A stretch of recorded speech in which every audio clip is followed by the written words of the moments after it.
Привет! Ты на лучшем YouTube-канале про пересказы фильмов.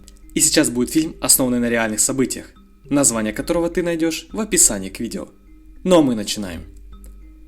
В Лоренсе, штат Айова, Элвин Стрейт не приходит на очередную встречу в баре с друзьями. И в конце концов его находят лежащим на полу в кухне. Его дочь Роуз отводит нежелающего идти отца к врачу, который сурово советует Элвину отказаться от табака и использовать трость. Элвин отказывается от этого и предпочитает пользоваться двумя тростями. Вскоре после этого Элвин узнает, что его брат Лайл перенес инсульт. Желая навестить его, но не имея возможности водить машину, Элвин разрабатывает план поездки на 240 миль в Маунт-Зион, штат Висконсин, на своей газонокосилке, буксируя по пути небольшой самодельный прицеп. Это вызывает сомнения и беспокойство у его семьи, друзей и соседей. Первая попытка Элвина оказывается неудачной. С трудом заведя мотор старой газонокосилки, он не успевает далеко уйти, как машина ломается.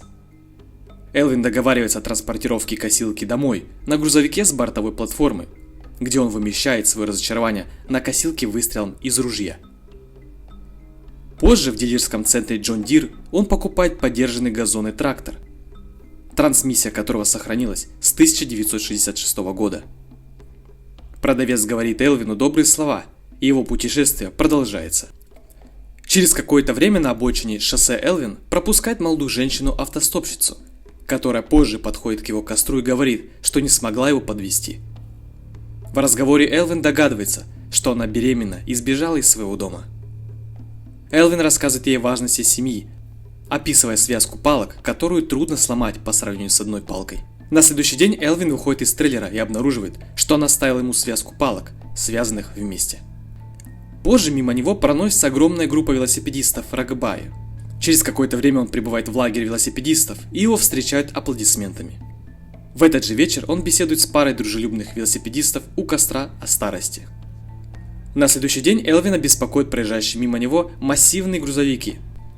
Затем он общается с расстроенной женщиной, которая сбила оленя и сходит с ума от того, что постоянно сбивает оленей во время поездок на работу, как бы она ни старалась их избежать.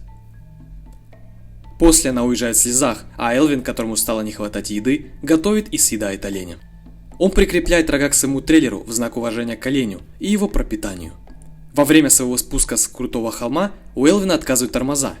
Он изо всех сил пытается удержать контроль над набирающим скорость трактором, и в конце концов ему удается полностью остановить машину. Мужчина по имени Дэнни помогает Элвину спустить косилку и прицеп с главной дороги. После они обнаруживают, что у косилки проблемы с трансмиссией. Когда у Элвина заканчиваются деньги, он одалживает у Дэнни беспроводной телефон и, мягко отказавшись от приглашения зайти в дом, звонит Роуз, чтобы попросить ее выслать ему чек социального обеспечения. Он оставляет деньги на пороге дома, чтобы оплатить телефонный звонок.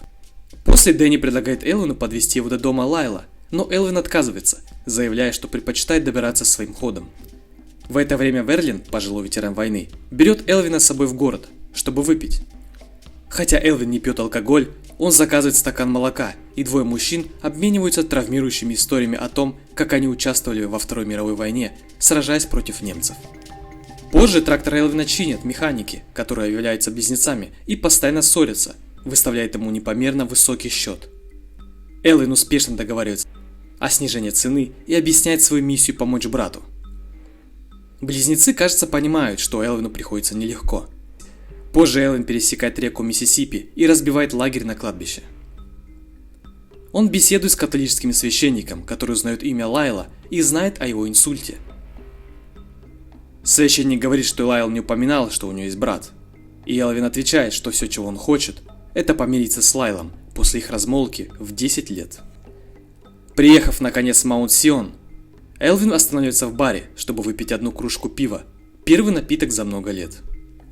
Он спрашивает у бармена дорогу к дому Лайла. После, в нескольких милях от дома Лайла, у Элвина возникают проблемы с двигателем, и он останавливается посреди дороги. Проезжающий мимо большой фермерский трактор останавливается, чтобы помочь, а затем направляется в сторону, чтобы Элвин добрался до места назначения. Прибыв на свое место, Элвин обнаруживает, что дом обветшал.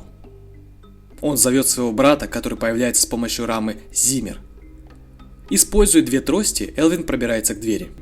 Лайл приглашает Элвина присесть на крыльцо и со слезами на глазах смотрит на косилку-трактор Элвина и спрашивает, ездил ли Элвин на ней только для того, чтобы видеть его. Элвин ему просто отвечает «Да, Лайл». В финальной сцене этого фильма двое мужчин молча сидят вместе и просто смотрят на звезды. Друзья, как вам эта история? Напишите свои мысли в комментарии, мне будет интересно их почитать. Пожалуйста, поставьте лайк и подпишитесь на мой канал. Я советую вам посмотреть эти видео. Желаю вам хорошего дня и до скорой встречи.